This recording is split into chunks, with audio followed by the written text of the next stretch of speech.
Good morning, Dubai. Welcome back to Lovin Dubai show, where we go through all of the top trending stories in the UAE. Of course, last night all eyes were on Mohammed bin Rashid Space Centre and the attempted moon landing. However, signal was lost, and we have more on that as we begin the show. And also, UAE residents can now apply for an e-visa to Japan for, guess what, under 100 dirhams. If only the flight was that cheap. And also, the UAE assists with evacuations in Sudan. And also, star fitness influencer Courtney Black opens up on the Lovin Dubai show. We'll have that after a very short break. But before we get into all of that, Simran is sick today. Don't you worry. She's taking a day of rest. She'll be back tomorrow. So we're joined with Shahir, who comes in every single morning with little gems. You vent a lot. You tend to vent a lot. And this morning's vent, I get. 100%. So basically, I was telling her a story of how yesterday I went to a restaurant, sat down, barely got my phone out of my pocket, and at that point I was asked, "Are you ready to order?" No, I don't even know what the menu looks like. What's the cuisine, you know? Does that mean that the restaurant service is so on point that they're ready to take your order? They're trying to get people in and out of the restaurants. Like, how long were you really there, Shahir? No, honestly, it was about 30 seconds to a minute. I've had it. Not accepting 30 it. 30 seconds to a minute. I'm trying to think. So how big is the menu? Because if it's like a two-pager. A two-pager. An opener-upper. But like 30 seconds to a minute, come on, like read the room. I literally just sat down, you know? I want to see it from both sides. So one, restaurants will have, if they're like operating a lot of people coming through, they'll be like, this guy, he's probably going to order a burger, probably no drink. This guy looks like a burger guy. He looks like a burger guy, no drink, no fries. They want to get you through as quickly as possible. So there's that. But as a paying customer, very frustrating. Totally get it. It's a pet peeve of restaurants of mine as well. Like, I get why you're seeing the glass half full, but guess what? My glass wasn't even half full at that point. So not having it. And also, sometimes in Dubai, the menus are so long. Yeah. My biggest pet peeve is when you're all eating, because you're a paid customer, it's an experience. You want to relax, you want to enjoy it. And I finished my meal, but my mum, bless her, she's barely started because she's chatting the whole time. She's barely started hers, mine is gone. And when they take my plate, so it's a signal for her, and it's like, mother. No, but I don't like that though, because it feels as though the dinner is disjointed.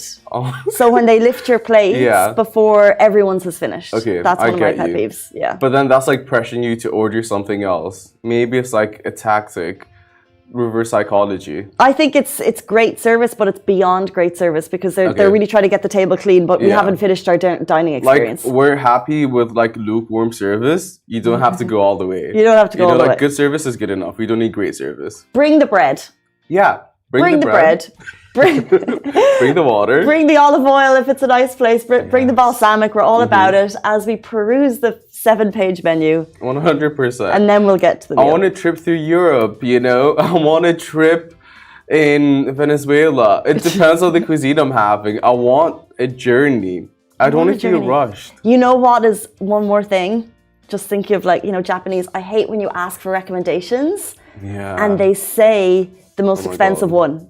And you're always like, okay, I get that the lobster is great, but like, do you have any kind of like budget-friendly recommendations? What's something that's 10% of the price? I just always think that if you ask between two, they'll always, in some cases actually, and I'm really nitpicking here because I'm thinking of other great service I've had recently, but these are some restaurant pet peeves. For me, it's when you ask, hey, what would you recommend to the waiter? And they take that as a cue to talk about their lives and what they enjoy.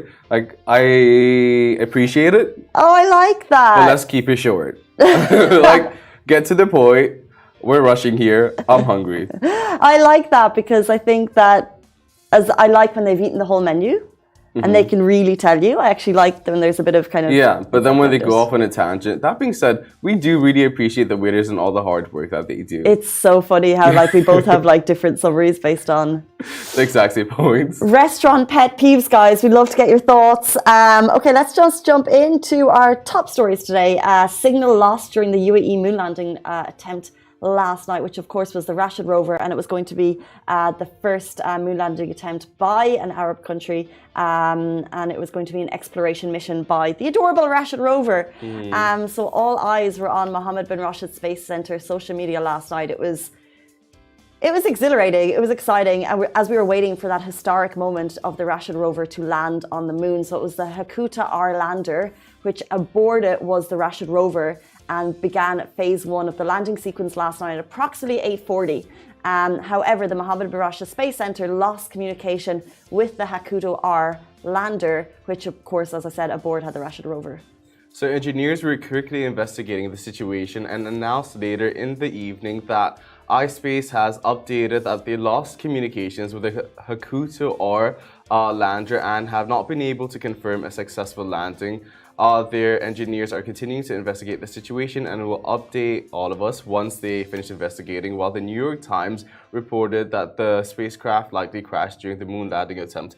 How does the New York Times know? You know? Big story, Shir. Big story.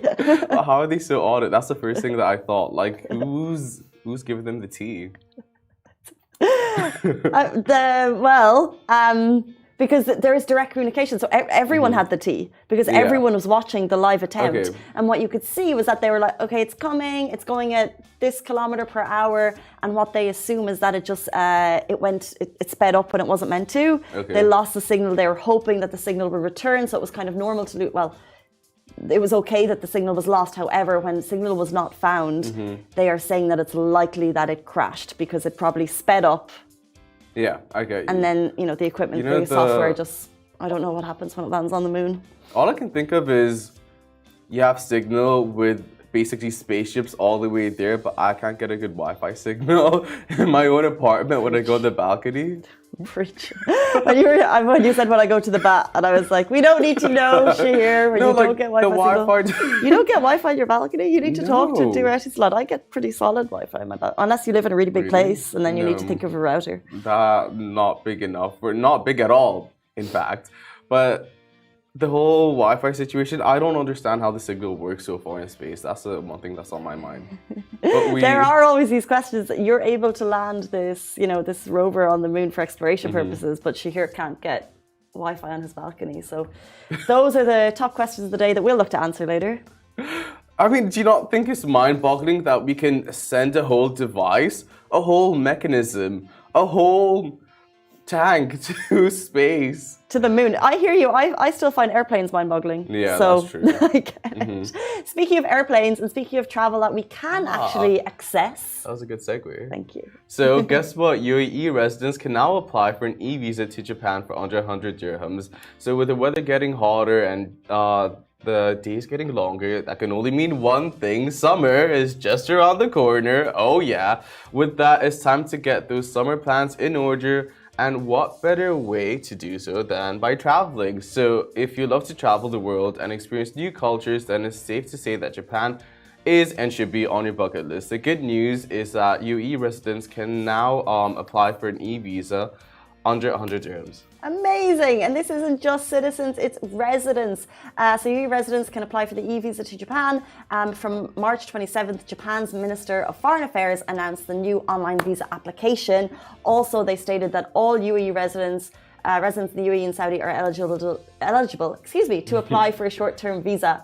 The general cost for the e-visa is 80 dirham. However, UAE nationals can enter Japan visa-free and stay there for 30 days max. So the short-term e-visa is a 90-day tourist visa that permits single entry only. Here are all the papers that you need to apply for the e-visa. So you need your passport, a passport photo, copy of your Emirates ID, front and back itinerary with the flight details, schedule of stay, hotel information, certificate of employment, bank statement for the last 3 months. Which sounds like a lot, but it's fairly achievable. And if you want that bucket list travel experience, it's so worth it. It's important to note that you should not upload any extra documents other than the ones that are required. Any additional documents they request from you must be uploaded within 72 hours. So put them all in a little file on drive, add them, and you could be going to Japan during the summer. I believe we're coming up to spring, which is, of course, cherry blossom time. Oh, yeah. Correct me if I'm wrong in Japan. What a beautiful time to travel. I've always wanted to go. I've seen pictures when my brother went, and I know Ali K in the back. Birthday boy, hey? How's it going? This is the best news for him. This is where he wants to go in the near future. He's obsessed with the culture and the lights and everything that Japan has to offer. Doesn't stop. I just think Tokyo would be so cool. I had flights booked for March 17th 2020. Yeah. And then I got a little message from work suggesting that because of a virus that they recommended don't take international travel. And I was like, Years later, and I guess they were right. But now's the time. This was like 3 weeks before, and I was like, Yeah. okay, I better cancel my flight. Luckily I did, because then I was able to get the money back. But 3 weeks later, I think March 2020, everything shut down in the UAE. So if I had gone, I might still be there. Oh my God. Would have Maybe I been a never would've come nice, home. like, Emily in Paris, Casey in Japan situation. During COVID, yeah, that would have been wild. So yeah. I'd love to go. So Ali K, maybe you and me can go. You know, everything happens for a reason, you know? No? Yeah, maybe. I don't know about that. In most cases, yes, but COVID, not so much. Let's jump into our next story. And guys, if you're joining us, just a quick reminder, Courtney Black is going to be with us in studio very, very shortly, talking all things fitness, influencing and balancing healthy lifestyle. So if you have any questions for her, do drop them into the comments, because we'd love to read them before, during and after the show. Our next story, the UAE assists with evacuations in Sudan. As you are aware, Sudan is currently experiencing a dire situation due to ongoing fighting, leaving civilians without access to basic necessities such as food and water.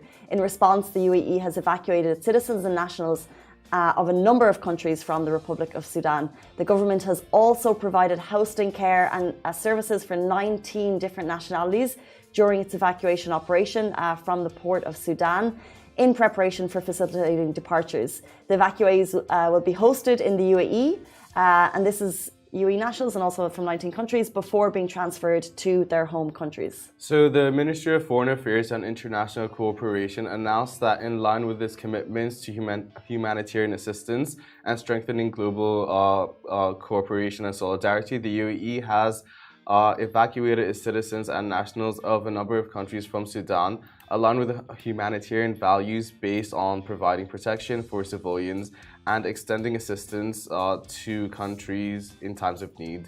In this regard, the UAE has prioritized the sick, children, the elderly, and women as the most vulnerable groups during the evacuations. So there's been evacuations from many countries going down. As we said, there's a dire crisis, and our thoughts are very much with the people of Sudan at this time, and massive thank you to the UAE for helping with the ongoing evacuation process. And as we said, they are prioritizing the sick, children, elderly and women to get those vulnerable groups from the country. 8:45, we're going to be joined by Courtney Black very, very shortly. But before we get there, today is a special day. It is the birthday. It is the birthday of Ali K, who is behind the camera every single day. 24 years young, and for this special day, we have prepared. Well, he's coming. He's Let's going to come into the studio. Ali's coming in just a sec. Ali's coming. There's Happy birthday. But we're not going to sing. We're not going to sing. We're going to tell a poem. Come here.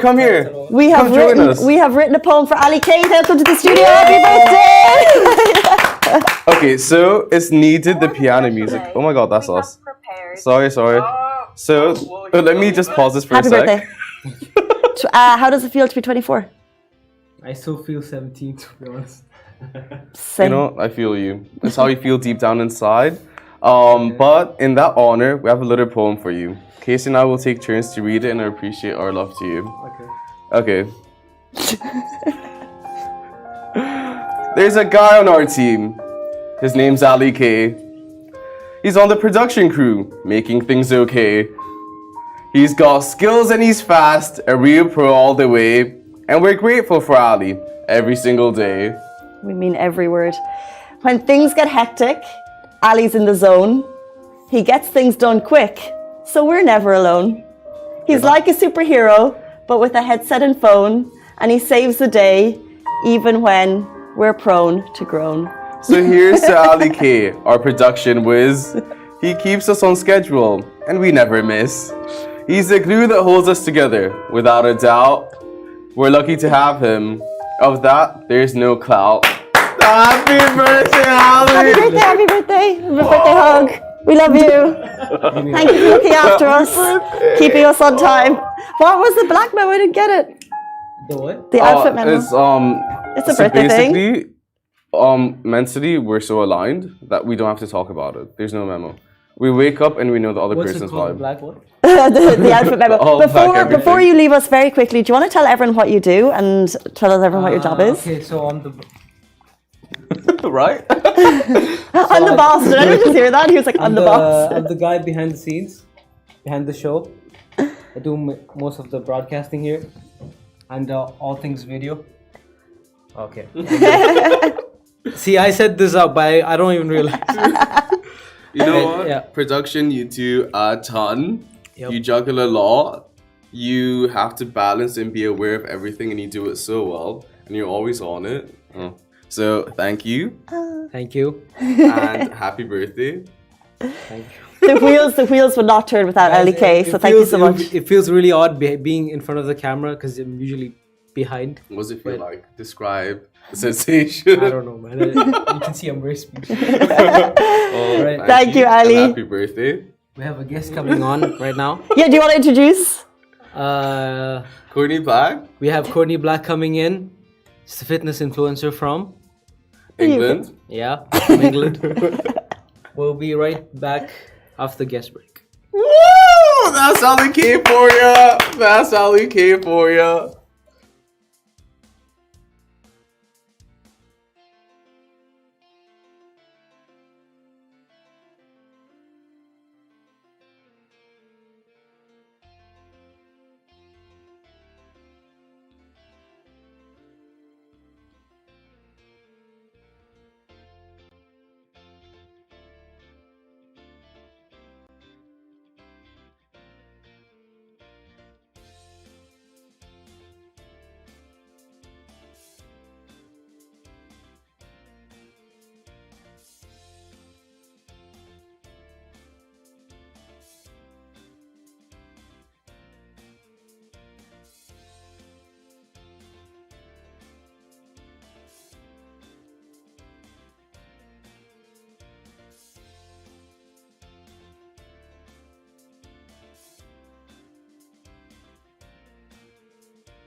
Welcome back to Lovin Dubai Show. We're joined by fitness guru who's taken the saying fitness is a lifestyle to a whole new level. She went from growing up struggling with an eating disorder to advocating for fitness and nutrition. Welcome to the show, Courtney Black. We're very excited to have you. Thank you. Thanks for having me. Not at all. Excited to be here. We are excited to have you more than you know, finally. So you've been in Dubai and you have your family here with you over the last few days, right? Yeah. What's that been like? Hell. I get it. You know what? My mum is literally my best friend, but you know what it's like when someone's in your apartment, there's towels hanging everywhere, she's drying my clothes, and I'm just thinking, oh, I need my own space back. It's assistance you didn't ask for. You appreciate it, but you don't want it. Yeah, and I film all my workouts at home, like I work from home. So in the morning, I'm trying to be quiet, but then I'm also shouting into the camera. So it's a bit difficult to get that happy medium at the minute. So I love having her there, but I'm excited for her to go home. I hope she's not watching. Does she have these words with you? Yeah. Okay. Yeah. She knows. She knows she's getting on top of me. But yeah, she's all good. Yeah, I think we all kind of struggle with that balance. Yeah. So I saw you at a beach yesterday, and you were Yeah. talking about the sand. Oh my God, it was amazing. So I love Spain, right? We grew up in going to Spain over the 6 weeks holidays as kids. And it was so funny. As soon as I went there, I went to my mum, this is Spanish sand. I just knew it. Because you go to the beaches in Dubai and the sand's so perfect. Yeah. I love it. It's like the white sand. But this was not perfect sand. This was like yellow. It had bits in it. And I just knew that had come from Spain. And then as soon as I smelt the paella, I was like... Took a sniff. Childhood. So how did it come from Spain? Yeah, it was imported from Spain because it's meant to be a Spanish beach club. It's incredible. You can literally get everything in Dubai. Oh, it's mad. that blows me away. That's mine. Yeah. Honestly. So, can you tell us more about yourself? What you do? Obviously, we know, but for the wider audience, Yeah. you do a lot. You juggle a Yeah. lot. So, can you just tell us bits of everything? My mum said to me the other day, she was like, you really do know how to cram things into your day, don't you? I do not stop. But I basically own a fitness app called the Courtney Black App. And it was born before lockdown. So I'd always been doing fitness for like 6-7 years now. And then I developed my app just before lockdown, but it was only had gym workouts on it. I'd never done a home workout personally before in my life. Didn't actually believe in them, funnily enough. And now it's all I do. And then obviously lockdown happened. I just spent all my savings developing this app. And I sort of panicked. So I started doing the live workouts on Instagram. We got up to like 35,000 people doing the lives. And then 260 was catching up on it. 260K was catching up on it. And then obviously I had to pivot this app to a home workout app. So I started adding the live on-demand workouts onto the app and made the app a home workout app. So now we do 80 classes, on-demand classes every single month, which I think is the most that a fitness app does. So we are doing the workouts with you. So I film 5 times a week for my app, and I don't think I'll ever stop doing that. So I turn the camera on, I do the entire workout with you. It's like having a personal trainer with you. And yeah, it's changed so many people's lives. And honestly, I don't think that I would be as motivated to train at home as I would if I wasn't filming these workouts and doing it together. The community is just incredible. It's literally incredible. So then we've toured the UK, I've done boot camps in Dubai, and I mean, having an eating disorder previously, fitness is literally just my passion. It's grown into my life. I love helping people. I've had all different sides of fitness. So like I've seen people with eating disorders in reverse where they use food for comfort. I've seen people with eating disorders and it's really affected their mental health. People who have literally had cancer and really severe illnesses, and I've helped them get through that with fitness. And honestly, I've seen how much exercise and eating better and just enjoying fitness and enjoying a workout rather than focusing on just the physical change does for people's mental health, does for people's overall life, really. It's amazing. Yeah. And it's amazing to be such a support system for people. So I can't even imagine how that feels for you personally.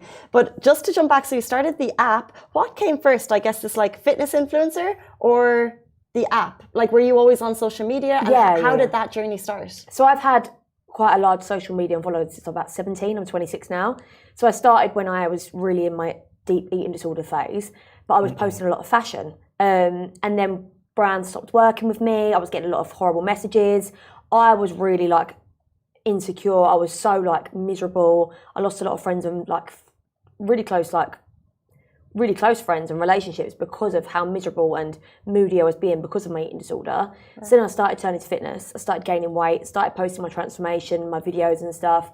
And I slowly developed a following. I think I got up to like 300, I think I was 280K before lockdown. And then obviously it really took off because I was working for free in lockdown, doing these free live workouts. So I've always had quite a big following, but obviously now it's a lot bigger. But yeah, fitness has been in my life for a long time now. So the app come just at the right time, I think, but it was a long time coming. So I used to sell like ebooks. I used to do personal training. I was a personal trainer for like 5 years, and I'd work like from 6 a.m. till like 10 p.m, like one-to-one clients. So I've experienced one-to-ones, personal coaching, and now my app clients, and it's an amazing progress. Yeah, wild journey. Yeah, Really? Amazing. Yeah. With everything that you've gone through, what was the turning point? Because having an eating disorder impacts everything, like you said, like your mood, your health, just the way you perceive yourself and others perceive you because they don't understand what's happening. What was the turning point for you that you sat down with yourself, you're like, yo, make a change? Do you know what? I was actually on holiday with my ex-boyfriend at the time, and I was so moody. And I actually come home early from the holiday because I was waking up every day, going to the gym on my own at 4 a.m, going to breakfast on my own, and I had no personality. Like, I'm a very bubbly person. I was not even laughing at things people were saying to me. I wasn't going to events. I wasn't going to like Christmas dinners. I was on holiday with my mum and my stepdad and my nan, and I was not going to a single dinner. I would stay in the room, and we was on a cruise ship, so the rooms are tiny. Every night, so I wouldn't be around food. I would run on the treadmill to Victoria's Secret catwalks, and I just knew, like, I was ruining my life. I was missing so many big memories, so many big events. I was miserable. I had minimal friends because every time I went out to dinner with my friends, I'd be criticising what they was eating. And I would prioritise going to the gym for the second time of the day rather than going on my lunch break or like actually socialising and meeting new people. And I was just ruining my life, and I knew it. And I didn't feel great. I felt insecure. So I was trying to chase a body that I felt would make me feel great, but I actually felt rubbish. So it wasn't doing me any favours, to be honest.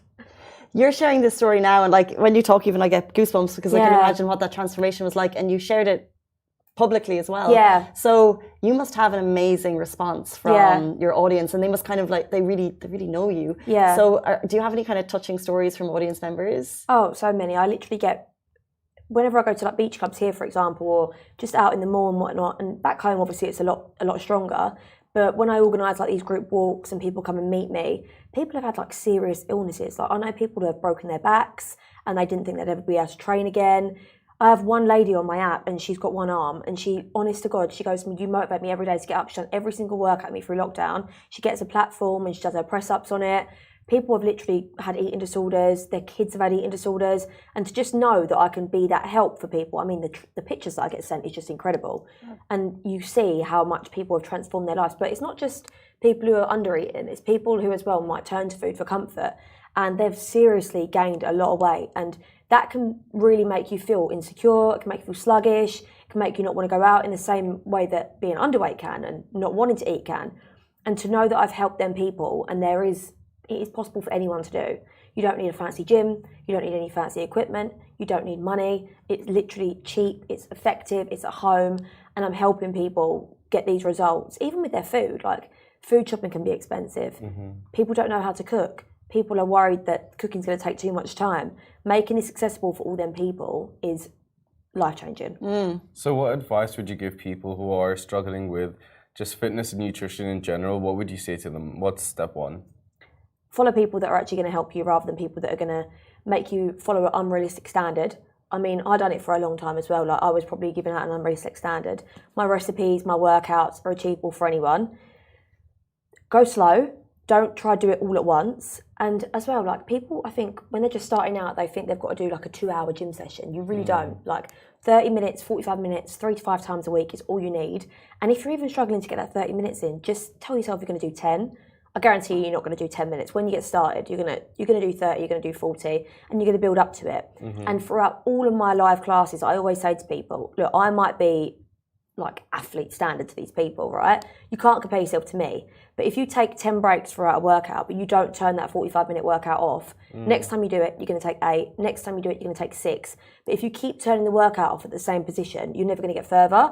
You only progress by pushing through comfort zones. So having that little breather, just telling yourself that you can do it rather than negging out your session. A lot of people, before they go into it, they go, I'm not going to be able to do this, I'm unfit, I'm tired. And then you're never going to have a good session if you start that. Even if it's unrealistic and you're not believing what you're saying, say to yourself, I'm going to smash this workout, I'm going to do it. You really have to be your biggest hype person, and I promise you, it's going to make your session 10 times better. But don't we, regardless of your fitness levels, don't we all have those days that we're like, I'm tired? So 100%, I had it yesterday. How do you pull through that? Because you're going live, right? Yeah. Did you say 5 days a week you're doing workouts? How do you pull through that? I honestly, my best workouts is when I can't be bothered. Like, because it's really weird. Within 10 minutes, you notice the shift in your mind, in your motivation. You notice the shift in your brain, and you really realise, okay, I feel amazing now, and then you're ready to go. But I say, get some good music on, hype yourself up, make your space accessible, right? You don't want to be training somewhere dark, somewhere that's not going to motivate you. Get a few lights on, get some music in your ears, have a pre-workout drink, have a coffee, do whatever you've got to do to get yourself going. Put something that you feel comfortable training in. If you're waking up and you're training in your pajamas, you're going to feel sluggish, right? Just take that extra minute or that extra 2 minutes to make yourself feel good. And I guarantee you, as I said earlier, just say 5-10 minutes. Just get moving. Even if you don't start a workout, just start with some like mobility, some stretches. And that's what motivates me most of the time as well. If I just get moving a little bit, do a couple little bit of mobility exercises, and I think if I feel up to it, I'll do it. If I don't, at least then my body's ready for the day. I always end up doing it. If you're all stiff and you're clammy and you don't feel great, you're not going to then go into an intense workout, are you? You want to be feeling mobile. You want to be feeling good. So it's okay to feel a little bit tired and to not want to do it. We all go through it. I mean, you're going to feel tired every day, aren't you, really? Yeah. I'm tired right now. It's a hard push. Burpees. No. Happy tea today anyway. Like, I'll save it for that. I have a question about Dubai and fitness influencers in general. Yeah. A lot of fitness influencers reside in Dubai. For you, what's the key to standing out like to the masses and just having your own personality shine when everyone's trying to do the exact same thing as you? Oh, see, this is going to sound really big-headed, but I don't think they're doing the same thing as me. Honestly, I really don't, because I've done that for so many years with posting pictures, and there's nothing wrong with it. Like, I had a good living and I helped people still, but now what I focus on is actually sending a message that's going to actually help people. I don't just post things just for the sake of posting things. Like, I post things that I know are going to help people, recipes, workouts, and I actually want to meet people. I organise walks because community to me is so important. For me, it's not just a follower. It's not just a following that I've got. What's the point of having a following if it doesn't mean anything? There's no point in me having all these followers if I'm not actually making a change or I'm not touching people in different ways. Do you know what I mean? So I want to meet people. I want to hear their stories. I want to learn from people as well. I want to learn what's going to help you, what's going to help you on your journey. And for me, it's more than just Instagram. I think is really easy to get caught up in it, and it's really easy to show the best parts of your life and show pictures. And for me, like, it's just a bit brain dead. Like, I've done that for so many years before, and actually meeting people, organising events, getting involved in things. I'm going into schools, for example, and I'm really trying to do it here as well. So back in the UK, I'm going into schools and helping young girls get into fitness, because for me, I was never sporty. I didn't like any racket sports. I wasn't very good at netball, and I just thought that meant I wasn't good at fitness. And I completely didn't even think I would ever be a PT because I wasn't good at sports. So I want to go into schools and tell girls about, obviously, getting into different sports, getting into dancing, getting into running, getting into fitness, and as well, in school was the peak of my eating disorder. So I really want to talk to young girls and let them know that you don't have to worry about it, because I was scared to even eat in front of my friends. So I actually want to make a change, and I'm out here to make a change. I want to use my following for good. So yeah, that's what I'd say. That's amazing. I can really feel your energy, and like you said at the beginning, that your mum says that you pack a lot into a day, and I have no doubt that is true. So your fitness, and then also you kind of like want to get into schools. What else? I know you've got a couple of projects on the go at the moment. So what else are you working on? So I have an activewear brand, so I really want to bring that here as well, because I know it's quite tough to get like good activewear and stuff in Dubai. It is. Yeah, it is. So obviously bringing that over here, I want to like maybe get like a shop front for it. It's been going now. It turns one this week, and it's tough. It's super tough, especially when obviously I wear it every day. I'm super critical, and I'm a bit of a perfectionist. But yeah, what's tough about it? It's getting the fabrics right, making sure you're pleasing everyone, and for me again, like, it's to make people feel confident, and I don't want an outfit that's not going to make someone feel confident. So I take everything personally. Like, if one person doesn't like it, I take it super personal. And I know I shouldn't, but it's your baby. Yeah, it's my baby, exactly. And I give 100% to anything that I do. So really want that to take off. I really am. It's doing amazing, don't get me wrong. It's doing amazing in the UK, but obviously owning an app and owning a gym clothing brand is two completely different things. Like, this is just natural to me. I can naturally go and teach a class, and I thrive off of it, and I know how to put a workout together.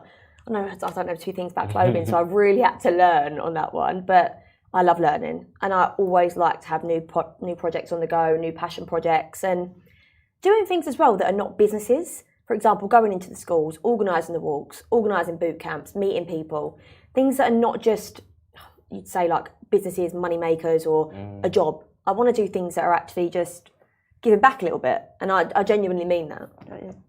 Amazing. Well, we want to play a little game with Okay. you. Yes, we do. The big button. The big button. Give it a go. Make sure it works.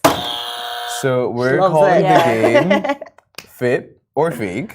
Okay. Okay, so basically, fake, okay. yeah, it's about a bunch of myths. Tell us if it's factual or fabricated. And if Okay. it's Okay. fake, hit Smash the buzzer. button. Okay, cool. Okay, let's kick it off. It's Fit or Fake with Courtney Black. Stretching before exercise prevents injury.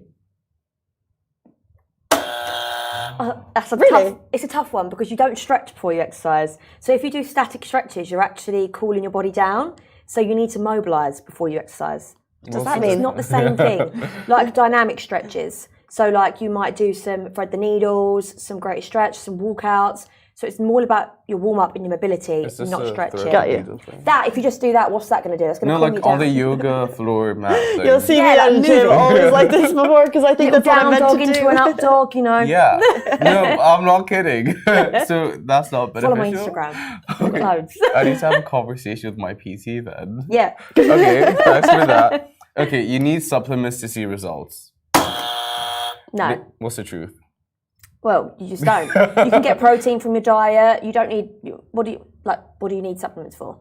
Pre-workout, you can use coffee, and none of these are going to get you results. Supplement is just to supplement your diet, so it's just to increase the results that you're going to be getting from your diet. So first things first, focus on your diet. People spend so much money on supplements. Yeah. I mean, I don't even really use any supplements. I sometimes use some electrolytes after I train. They're really good, just to like replenish all the hydration that you've lost.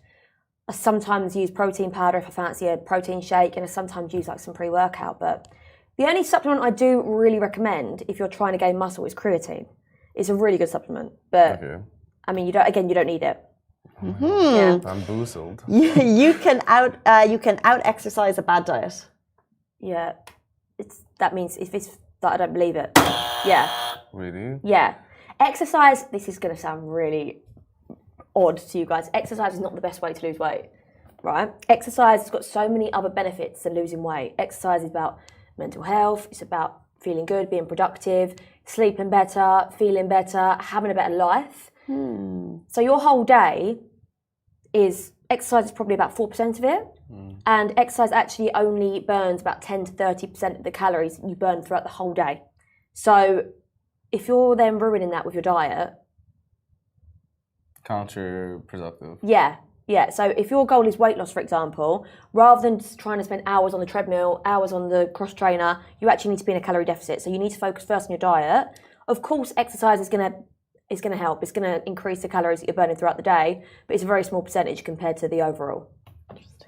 The more you know, honestly. And body composition as well, don't forget. So No more burgers. the less you focus on the calories that you're burning, and the more you focus on what you're getting out of your workout, for example, if you're doing a mix of strength and cardio, then you're going to obviously look better overall because you're building some lean muscle. So then you're going to be getting a better body composition. But if you're just focusing on the calories that you're burning, you're not going to be getting any muscle, basically.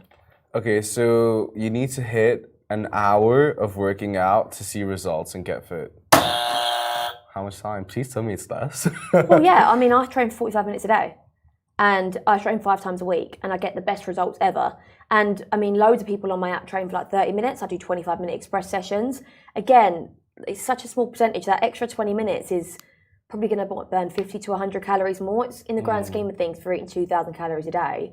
It's not a lot. You need to stop focusing on that. And I've done sessions on my app where I've literally made a 45-minute workout into a 25-minute workout. Don't get me wrong. It's That's a tough. killer. It's tough. It's tough. You don't need all this long amount of time. And as well, remember, you've got so much life to live. If you can only fit 25-minute workouts in, it's better than doing nothing. Never thought of it like We have 2 left. Cardio is the only way to lose weight. I love my HIIT training, don't get me wrong. Everyone knows I love my HIIT training. But obviously, calorie deficit, you need to be eating less than your body's burning off. And as well, gaining lean muscle, the more muscle that you have, the more efficient your body's going to be throughout the rest of the day. So you're going to be burning more calories throughout the day. And cardio, obviously, it's great for like losing weight, but there's so many more beneficial ways that you can focus on to lose weight. Okay, abs are made in the kitchen, not the gym. Yeah, I agree with that one. Like completely? Yeah. Obviously, you can, I do loads of ab workouts which really do strengthen your core, give you a better composition. But, I mean, if you've got a layer of fat on your stomach, you're not going to see your abs. So you need to shred the fat. And the only way to shred the fat is obviously by eating less calories. Doing abs in the Yeah. kitchen. Yeah. So if you're smashing burgers every day and you're doing 100 sit-ups, 1,000 sit-ups a day, I mean, It's not going to happen. well, if you're still in a calorie deficit, then yeah, maybe, but doubt it. Okay, guys, those are some myths debunked with Courtney Black. Courtney, what an absolute legend. Thank you so much for coming in. We love your personality. Absolutely you. buzzing at 9 in the morning. So I we know. appreciate your energy. Thank you so much for coming. Thanks for having me. Guys, that is all we have time for on the Lovin Dubai show. We're back tomorrow morning, same time, same place. Goodbye from me. Goodbye for me. Goodbye.